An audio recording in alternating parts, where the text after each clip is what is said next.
এই লোক চিকিৎসা করাতে কোনো টাকা লাগবে না, আমাদের এখানে লাগবে।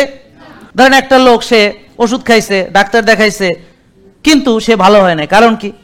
কারণ সে ডায়াবেটিস রোগী। কিন্তু এই বইয়ের উল্লেখ যেখানে আছে, দেখেন এই বই, আমি মিথ্যা বলছি না, আপনারা দেখেন এই যে তার যে খাদ্য তালিকা এখানে দেওয়া হয়েছে। আপনি যে কেউ যদি আমাকে সন্দেহ করেন, এখানে সরাসরি এসে এখানে চ্যালেঞ্জ করবেন। এই দেখেন, এটা হলো ওনার খাদ্য তালিকা। সত্যি?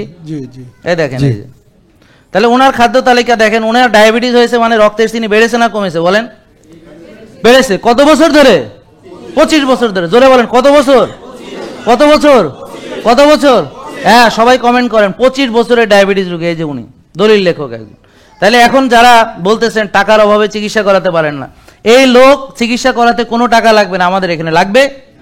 কিন্তু ওনাকে কি করতে হবে? এতদিন ওষুধ খেয়েছে, এখন রাখতে হবে রোজা। রোজা রাখতে টাকা লাগে। এখন সে 6 বেলা খাবে না, এখানে 6 বেলা খাবার তালিকা দেওয়া হয়েছে। কয় বেলা খাবার? এবং শুধু তাই না, এখানে 1 2 3 4 5 6 লিখে দিয়েছে, ঠিক কিনা ভাই? জি, এই যে 6 বেলা খাবার তালিকা দেওয়া হয়েছে, দেখেছেন? জি, দেওয়া হয়েছে কিনা? 6 বেলা খাইতে বেশি টাকা লাগে না? তাহলে বেশি টাকা সে খরচ করছে।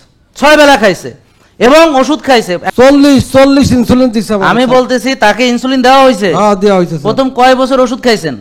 ওষুধ খাইছি স্যার 4-5 বছর ওষুধ। তারপরে ইনসুলিন কত বছর? ইনসুলিন এই যে স্যার 20 বছর। 20 বছর। ওকে ওকে, এখন দেওয়া লাগে না স্যার? এখন আমি ডায়মন্ড ধরে স্যার আমি এই যে আপনার ফলো করবা লাগছি। এখন স্যার আমার ইনসুলিন আমি আলহামদুলিল্লাহ, জোরে জোরে জোরে, হ্যাঁ সবাই, হ্যাঁ।